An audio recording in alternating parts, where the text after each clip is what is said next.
one of the big things that I have found when watching these teams is the Fall Guys are the better team on the red side. I think they have a better understanding of how they want to draft and using that counter pick.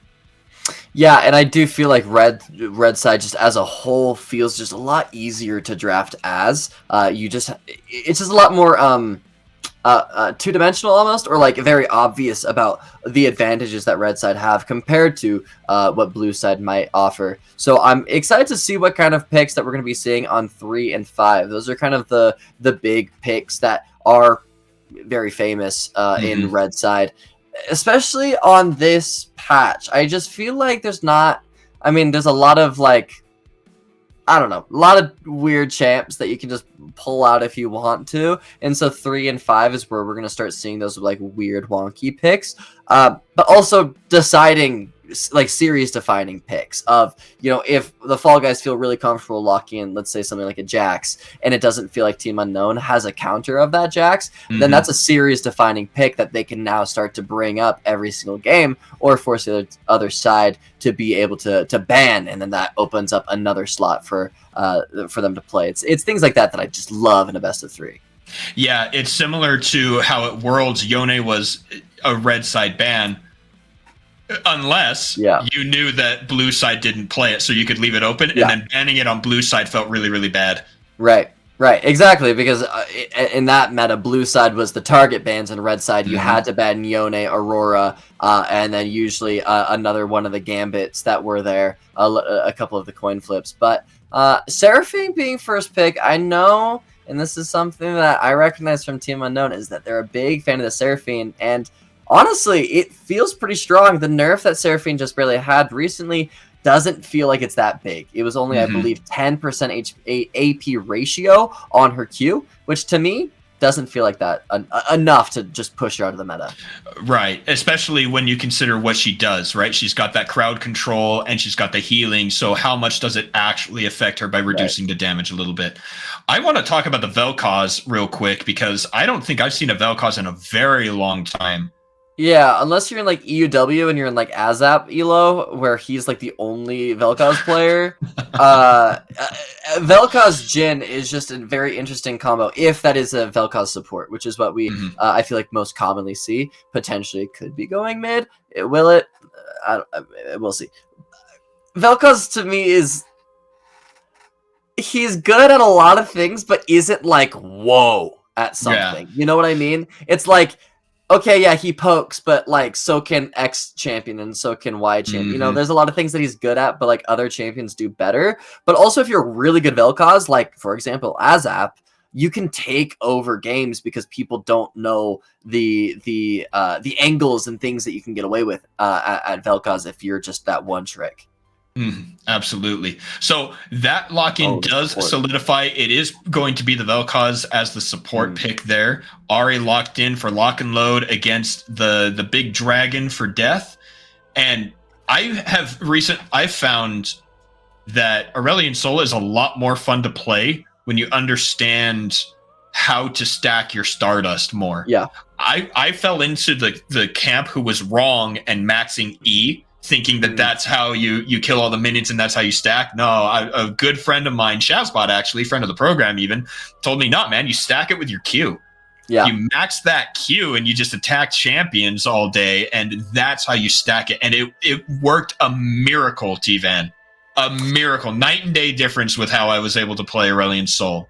So I have a greater appreciation for him now. Aurelion Sol is always a fun champion to watch and play. I feel like, and it was interesting because I believe it was Team Unknown. The first time I had the opportunity to cast for PLC, Aurelion Sol had this like pick ban like contestion. When I was casting, I was like, I don't really understand why.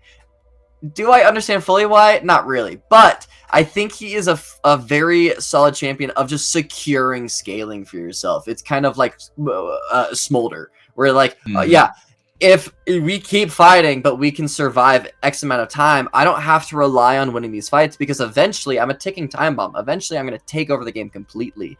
And when you're being backed with something like a Varus, you also have a decent amount of range. I will say Seraphine Varus Aurelion Sol is a decent 3 pick, but I'm very curious about how they're going to round it off. The Wukong pick, I absolutely love. They need something frontline, and I want some bruiser or tank in the top lane as well to really just give Aurelion Sol and Varus and Seraphine some space to play with, because they already have enough damage. They don't need anything else than that. They just need some disruption and some space to play with, and I think Ornn and Wukong slot that absolutely perfectly. I concur. So I was thinking about it. For some weird reason, I thought that Xin Zhao ult was Samira W, and it was going to stop the Call of the Forge God, but that's not how that works. It just means that he doesn't take damage from it. So, all right, the Xin Zhao locked in. I've been looking at the screen for a long time today. The Wukong is locked in for their side. Mundo going to go into the hands of East Phantom to fight against the Ornn. I saw you cringe a little bit. You don't like that. Okay, and I immediately got flashbacks from last time we were casting these teams, and it was because I had a conversation with Shazbot in between matches of like, for me, the Fall Guys just don't have any sort of like go button. They don't have an engage. They don't have anything to access Seraphine, Varus, Aurelion Sol, unless it's like Ariel with a charm. But I feel like she's going to have to burn multiple charges of her ult to get past Wukong Ornn. And I was like, okay, they need a top laner that can really disrupt this front line and get an engage in the top.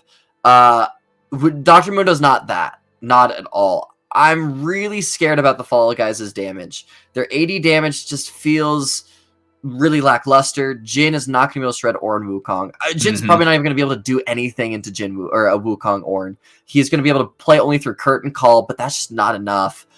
Xin Zhao, I mean, he does do some early game damage, but he's not consistent with it. So you look at Vel'Koz and Ahri, they're stacking MR. It's a support that's doing the damage. Mundo just feels awkward and doesn't really give the life that this team comp needs. So I wonder if they're looking for a similar look as what the what was the Mithril Knights? No, not Mithril Knights. Who played last game? Let's see. It was USU. Are you talking about USU? Yeah, USU. Yeah. It was USU. Okay, with the Shen. Right, they were able to really feed him and get the Shen ahead. So I wonder if the Mundo going to be a split push is the plan. Right, you kite back a little bit, and he just ruins the rest of the game, similar to how Fiora did that. That was the last one I played. That was September. That was a while ago. Yeah, it was a while ago. It was all the way back in September because I cast it with you. And maybe that's kind of the idea here, is they have picks that are safe enough and can do enough that the pressure on the map comes straight from the Mundo, and they won't be able to do anything to him. And I think that's an interesting idea, and I think in another game that could very well be a great win con. I just don't know if that's the win con in this game, because I do think that Team Unknown actually does have a lot of solutions for a problem like Mundo. I think Aurelion Sol can pretty safely wave clear against Mundo. I think Ornn can do a decent job against it as well. They can just ignore him and clear the wave in front of him, as well as the fact that they can kite Mundo pretty easily. They have a lot of forms of CC to keep him away. Seraphine is very good with the movement speed, as well as the Encore and the slow and root from her E that can take out his passive and then also, layer that CC. Obviously, the Varus ulti, Aurelion, like they all have forms of CC to push them back. Which is Mundo's worst fear, is being just pushed back over and over, because he doesn't really have a means to get onto your backline except for just the movement speed that he gets from his ult, especially since he isn't taking Ghost this game. He only has Flash, so that's where and also Varus is great at shredding Mundo. He's very happy about it if he is going that on-hit build, which I would expect him to do.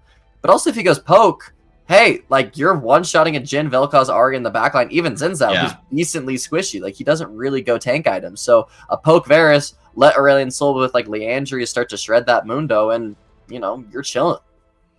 And the biggest thing as we're actually loading onto the Rift is the fact that the Fall Guys have surprised us before with compositions like this. And so I agree with your points, but I don't know if that's how it's going to roll out. Right. You can never count out their mechanical skill. And Team Unknown, I love you guys, but you sometimes do some weird stuff. Yeah. So let's keep all of that in mind as we reload onto the Rift.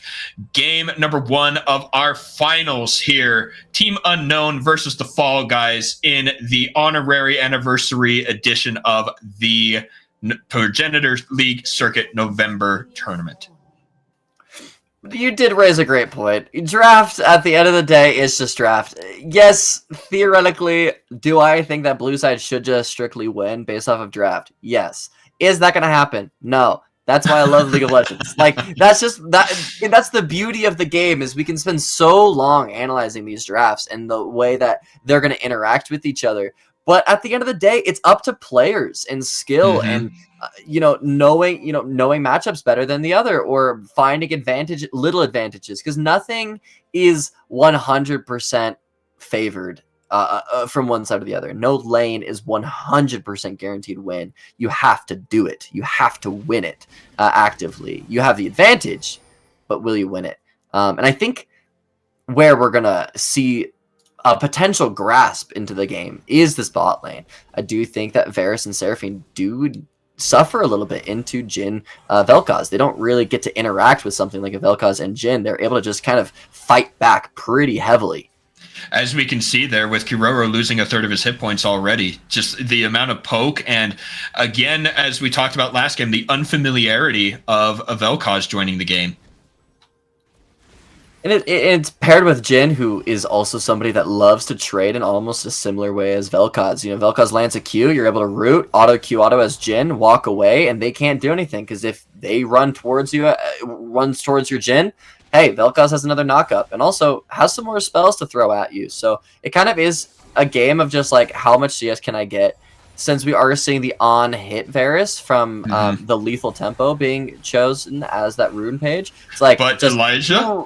Wow, that was really close. Elijah gets the level 2 and the root, and they're pushed underneath the turret. Team Unknown on the back foot already here in the bottom lane. Yeah, they honestly just... Calavir just needs to get a Vamp Scepter.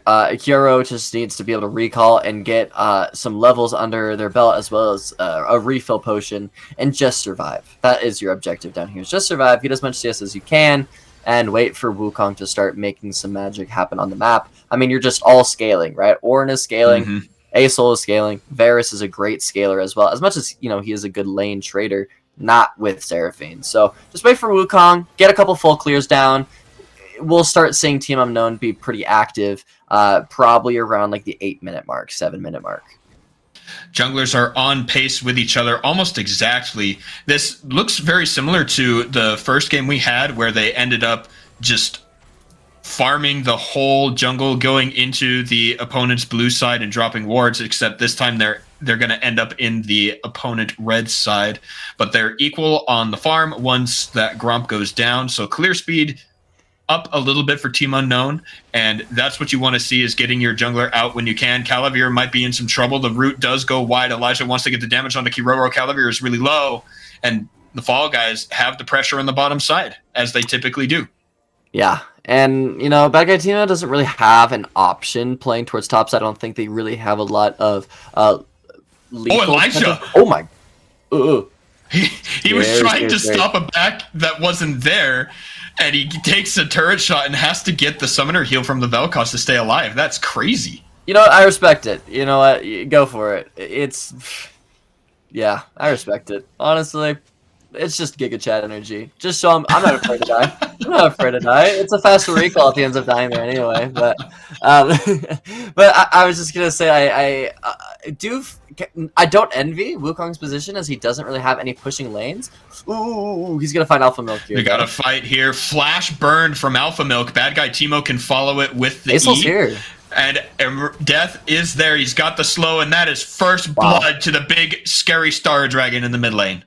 Yeah, just a little bit of tempo greed from Alpha Milk there. His bot lane has recalled. He's not able to take those Krugs fast enough before Bad Guy Timo is able to recall. And he also doesn't have mid push. His team is just not on the same page. He thought he could get it and walk away safely, and that's just not the case. Kiroro is caught, has to flash as well. Now we might have the collapse onto the Dragon Pit. It will be a 4v4. Both mid laners are there. Jungler has joined as well. Exhaust down onto Elijah, the root there as well. He goes down. Bad Guy Teemo picks that one up. Alpha Milk is still really healthy. Death is really low. Kiroro is down to about a third. Alpha Milk goes down as well. Jungler gapped. Picks up his kill there. Calavir now against 3. Will he pick up the kill onto Alpha Milk? He does. He flashes into the brush to lose vision. Picks up 2. Cannot pick up the third. Lock and load shuts him down. If that Varus was able to get any sort of spell on any members, that fight could have been really massive. He took a lot of autos to finish off those kills. He had full blight stacks on every single member in that fight, but he just didn't have any of his hail of arrows or his piercing arrow to reset those blight stacks and start getting those cooldown reductions happening in that fight. But still, that's a lot of gold injected into Varus, and what was a really suffering bot lane is now going to start becoming a win condition from Team Unknown. A recurve bow and Vamp Scepter is going to be massive to fight back against the poke of Jhin and Vel'Koz, so they're able to actually get a little bit of push, I would expect. But the loser at the end of the day is probably going to be Death here, because Ahri did get 2 kills off of that. And on this reset, she's going to probably have a full lost chapter and be able to kind of shove in this Aurelion Soul the same way that we're seeing this Varus do. Calavir able to dodge all of the poke from Jungler gapped on the bottom side. He feels really good about how that interaction went. He's got himself 2 components there for what I want to say is going to be Blade of the Ruined King. And that's going to feel really good. He is down 20 CS, though, which doesn't feel good. So he's about equal then, if you want to look at gold values. Yeah, I would say I would say what he got from that trade is actually pretty effective nonetheless. We do see, 100 gold lead. But also it's, and this is kind of forehead to say, but like it is also just like a mental advantage of like I have 2 kills. I can now like kind of play a lot more aggressive because I have these kills under my belt and like I'm feeling good. But yeah, while he was playing towards that dragon fight, he was missing a couple waves, and also just the way that Botland has been interacting, just kind of bleeding out a little bit lower on the XP as well compared to Elijah and Jungler gapped. But I still think that it is pretty good for Team Unknown to get away with. Pressure in the Dragon Pit. No one actually took that first Drake. And so they're going to start fighting over it again. Kiroro's already kind of low. Elijah's going to hit him with the Deadly Flourish one more time. And again, no one walks away with the Drake. Yeah, and this is the scary thing about Hextech Dragon, especially as the first one, is that dragon hurts. I was saying it during that early team fight, and it's honestly the reason the Wukong died so early in that fight. That slow and that hit, it chunks. It's like 100 damage per hit, and in these early levels, that dragon, it starts to add up. So contesting around it is very scary. Everyone has calmed themselves down. We have a few backs going here, trying to get position on the map, find some way to pick up this objective. The dragon has been started once again. Alpha Milk is on that. They have bot lane pressure and mid lane as Death has made it back to the base. So this just might be the Fall Guys Drake. Yeah, the level advantages of the Fall Guys is also going to showcase a little bit too. The Curtain Call being alive for Elijah compared to no ulti unlocked for either of the bot lanes. The Team Unknown is going to force them back, and it does feel a little bit bad for Bad Guy Teemo. He spent a little bit of time just trying to kind of play the field, see what could happen, but the Walk of Shame back up to the top side to clear those camps. I do want to note though, Lock and Load, that person I was saying ended up being the big winner. Elijah has 3. The barrier saves Calavir's life. Literally the only reason he survived. My God. Yeah, this is kind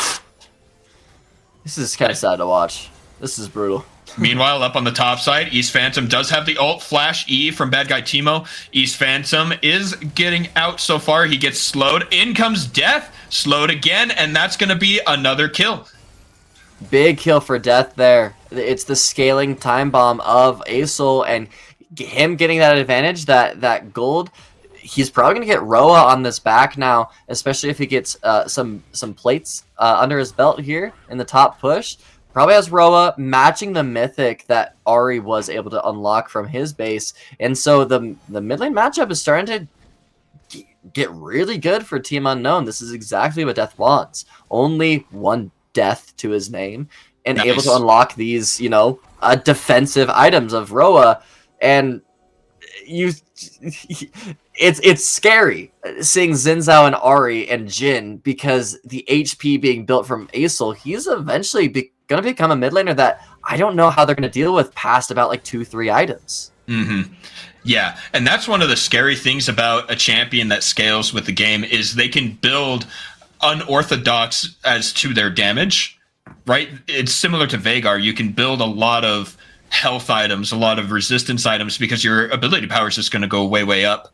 And Aurelion Sol has that same mechanic where he can build Roa, he can build Rylai's, all those hit points, and become harder and harder to take down while still dealing silly damage. Yeah, and it's a part of League that a lot of people forget about, and it's why Warmogs was a big meta item earlier in the season, is because Riot removed a lot of percent HP damage. Cut down is completely out of the game, which was one of the only ways that AD carries could deal with tanks. And the only other way that AD carries could deal with tanks was Lord Dominik's Regard with the Giant Slayer passive, which was also based off of percent HP. Those both being removed, and Bork always having that hit. Got a dive here on Elijah. He's not knocked up, actually. He does flash away. He gets out, and that kill does go over to Calavir. Just a clean execution of that dive, punishing the timer of the roam that Jungler Gapped had, and Death goes in, gets the stun with the ultimate. Bad guy Teemo helping him out. The burn is not there. Jungler Gapped turns around and almost lands the Lifeform Disintegration Ray onto the members of Team Unknown. Kodo Draco versus East Phantom. He does not have the passive. He doesn't get the second half of the Ornhorn. Kodo Draco misplays and has to flash. He's slowed by the Buzzsaw, and East Phantom gets a lot of health back.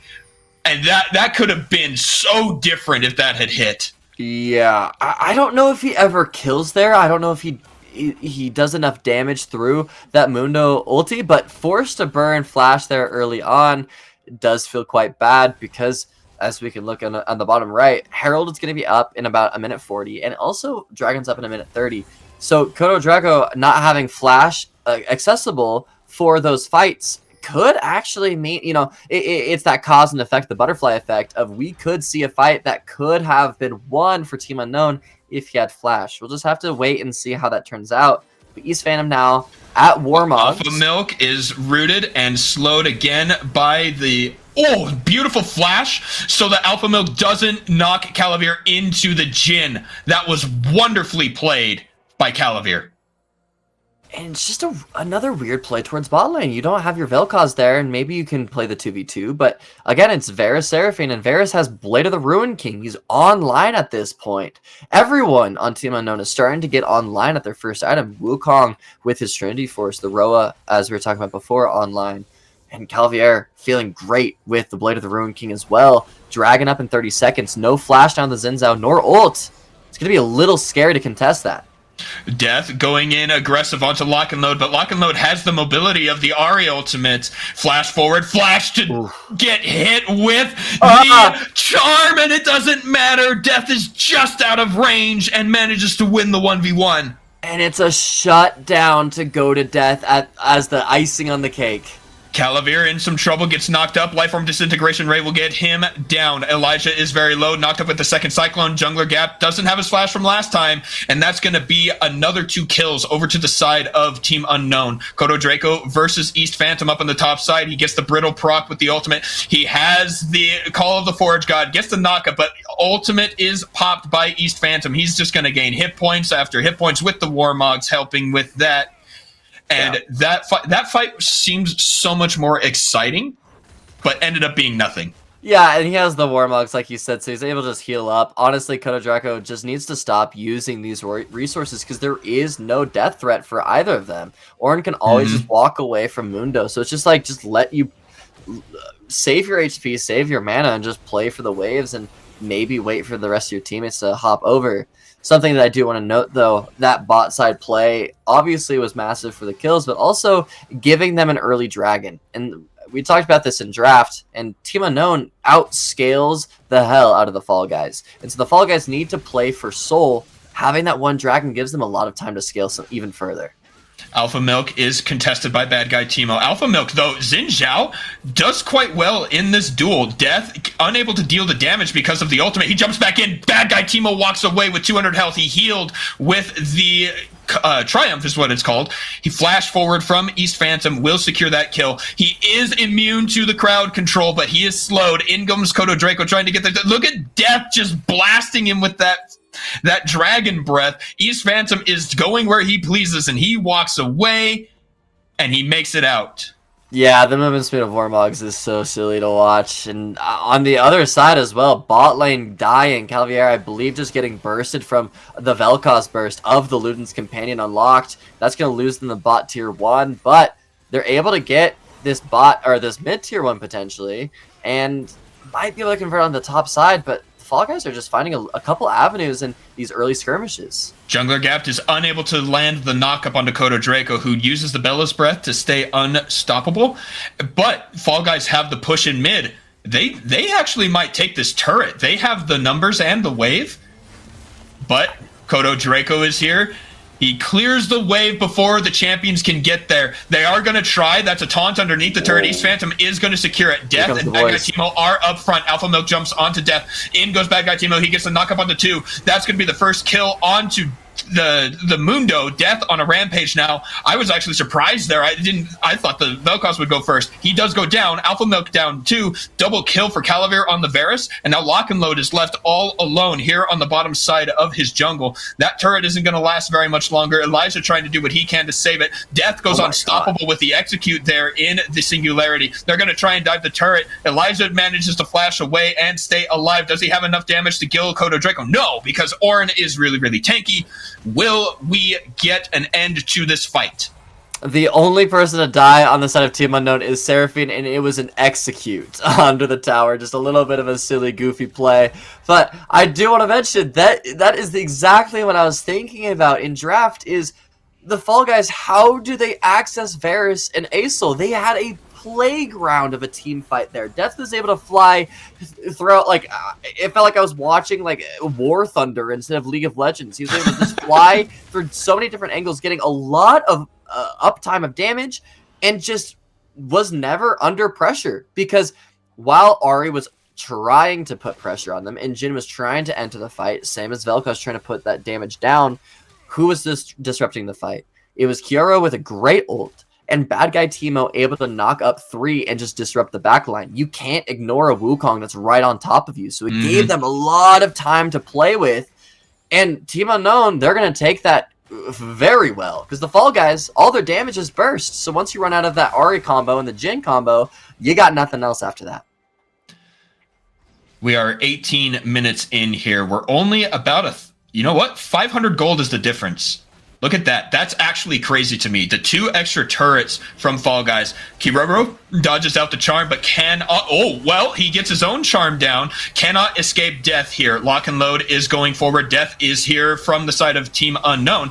Bad Guy Timo wants to get the knock-up. He lands the ultimate for just a little bit. Now Kodo Draco is here. He does not get the second knock-up from the Call of the Forge God. Calavier snipes on the backside. In comes Elijah. He helps pick up 1 kill. That teleport gets the kill onto Calavier. Now it's 3v1. Kodo Draco is going to go down here. Never mind. He makes it out with 200 health.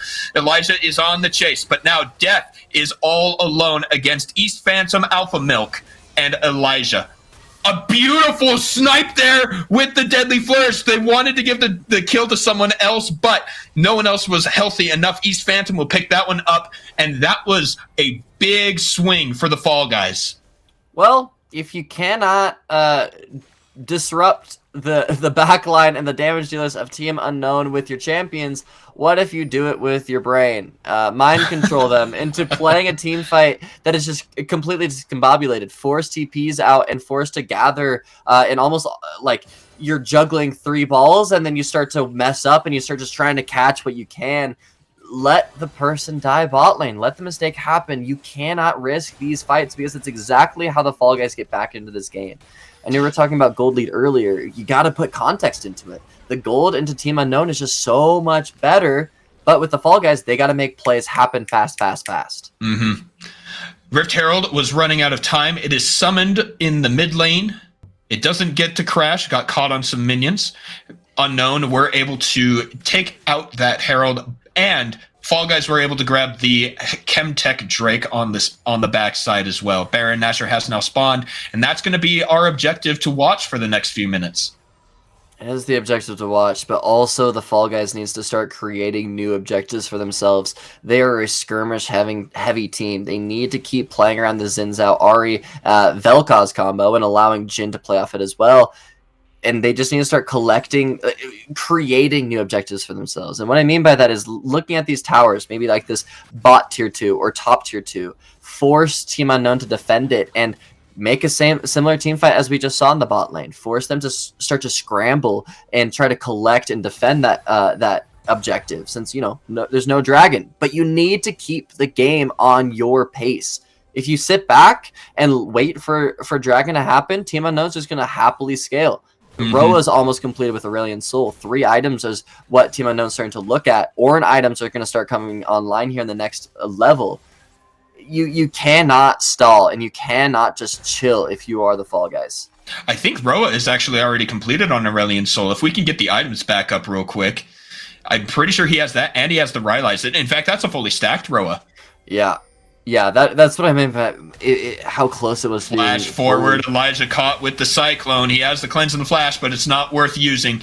That's big fight here. Gapped is going to get gapped. Alpha Milk throws some members of Team Unknown away. Death trying to jump in and get a better position. East Phantom took very little damage. Lock and Load goes in, gets the kill onto Death, flashes away, still has a few more charges with the ultimate. East Phantom doesn't take a lot of damage there. Kodo Draco gets a big knock up on the Lock and Load. Phantom has to flash. He's underneath the turret. Can he make it out? He can't. The snipe there from Calavir shuts him down, and that should be Baron for Team Unknown. And that fight is going to completely break open the map. It is going to be Baron. I want them to also take that mid-tier 2 as well. That's going to be a massive spot.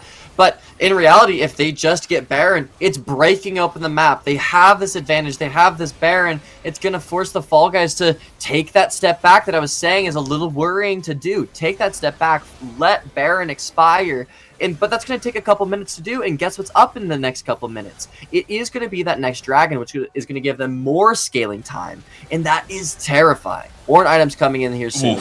Smite. Damage coming out of Elijah and Gap. They almost kill Kodo Draco in the middle. Elijah flashes over the wall. He's going to get rooted. He bloodthirsty Elijah. And he will go down. Gapped might be in some trouble here. Death wants to jump in. He gets the slow. It's not quite enough damage. Teleport coming in. That's going to be Kodo Draco. He does not have Call of the Forge God. Lock and Load dodges out the Searing Charge. Phantom pops in. And now the fight is on. Bad guy Teemo gets the Cyclone. Gets a good knock-up. Dies in the process.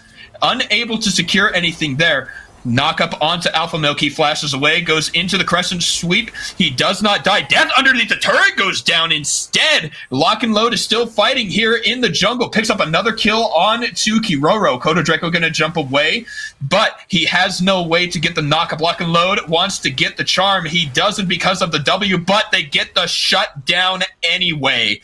And T-Van, the flash forward greedy Jhin autoplay turns into 4 dead on the side of Team Unknown and only 1 Baron buff left. It's just so unnecessary from Team Unknown. Sure, Elijah makes the misplay. More fighting here. Calavir does pick up 1, but Mundo goes where he pleases. Does he win this fight underneath the turret? Calavir picks up a double kill on the Varus. Really well played. Just maximizing the ability usage there from the Varus. Absolutely stunning. But let's not have that distract from the fact that Team Unknown just threw their lead, but it's being thrown back. I know we were talking on the during the break about basketball because my basketball team was playing. I feel like I'm watching basketball right now with how much this game is being thrown back and forth. It's just greed after greed after greed, when in reality it's like, guys, we don't need to be playing with this much pressure on our shoulders. We can take a breath, take a reset, think about what our next game plan is before just pulling the trigger and TPing behind 5 people while the rest of our team needs to reset.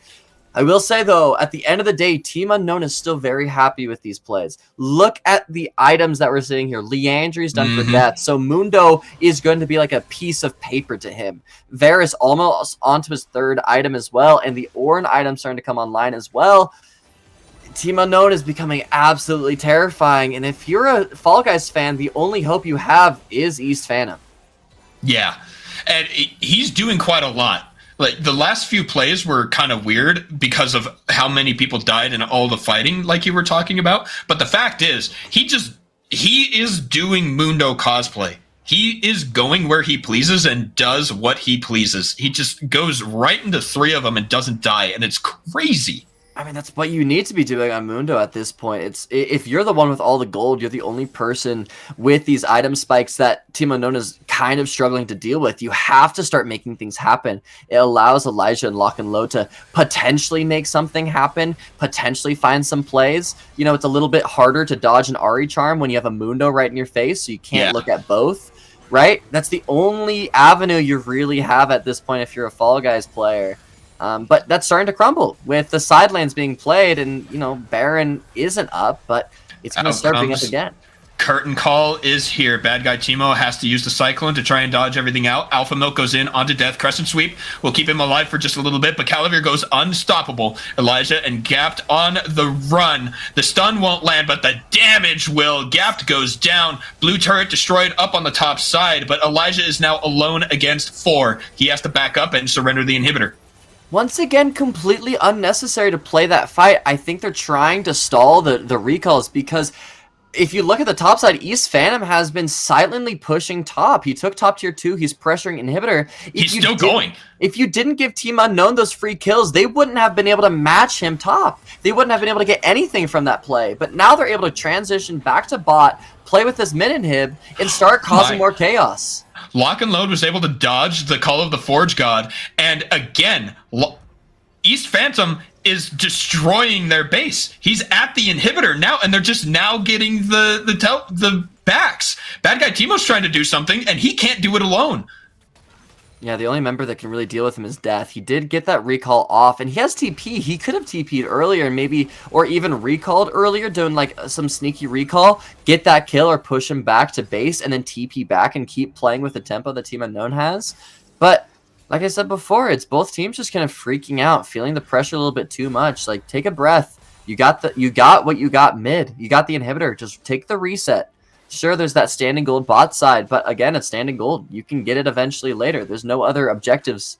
So they are able to take the breath right now, and we're able to take a breath, you and I, as the casters, and because there's going to be a lot more fighting here soon. 45 seconds now on the Baron, and that's exactly what everyone's starting to talk about right now. How are we going to play this Baron? What item spikes are we able to achieve before this Baron? I think Wukong's going to have 3rd item. Varus on 4.5, or 3.5, excuse me. So just finding these spikes. Ari, if he's able to get 3rd item, potentially, this fight could be the Fall Guys' play, but without that item, I don't think it's very viable. I will say, T-Van, that if the traditional game length is anything to go by, we've only got about 7 minutes left in this one. So if they're going to do something, it's going to happen. It's going to be huge, and the death timers are just going to be too long. They won't be able to do it. The Baron has spawned for the 2nd time this game, and that might be where that last fight happens. Yeah, there's 2 options that I'm seeing here. Either it's going to be a full 5v5 fist fight around the Baron. If Team Unknown wins and gets the Baron, they're able to just end off of it. But also, if the Fall Guys just gives it like we're seeing right now, I don't think they can end it completely. They're going to get the tier 2s around, but with East Phantom contesting... Phantom is in a 1v5. All he does is get them off the Baron, pull the teleport off of Kodo Draco, and now that gives the opportunity for Lock and Load to join. They are able to stop the Baron as a whole. They dodge out Call of the Forge God. This is now a 5v4 with Lock and Load on the other side. They want to get the kill. Calavir goes dominating. Kodo Draco is still alive. Big ultimate from Death, and they have the damage now. East Phantom is down. Alpha Milk is left out to dry. He is dead. Lock and Load, the last member alive. Triple kill for Death, and this is what we were talking about. That's going to be the end of the game. Oh, Lock and Load is still here. One last cast of the ultimate flash from Calavir to not get charmed, and he says, never mind, you're not worth it. We have 2 Nexus turrets here that are prime for the picking. They take 1, they take 2. Lock and Load thinks he's going to do something. He can't handle the distance of the auto attacks, and that's going to be game number 1 over to Team Unknown. Team Unknown just doing a great job of playing at what their team comp wants to do, and it is a 5v5 fist fight. You have Seraphine, you have Ornn just just run at them, just fight, fight as a group, as a team. And Wukong doing a great job of just continuing to disrupt the damage dealers. On the other side, the Fall Guys, they have a great skirmish having comp. They have Wukong, or not, excuse me, Xin Zhao Ari. They don't want to team fight at all. They don't want to even go close to 5 members. They need that early advantage. Team Unknown does a great job of preventing what the Fall Guys needed to do in a win condition. They did a great job of just playing towards their scaling, punishing the mistakes that the Fall Guys were creating, which is a success unto themselves, of having that gusto of, yeah, we're playing a late game comp, but we're going to still punish you and call your bluffs where you are, get that advantage going. And from there, I mean, it just felt like in Team Unknown's hands the whole time. Speaking of Team Unknown, we will be back with game number 2 to see if the Fall Guys can make this a full 3 series or if it'll be the 2-0.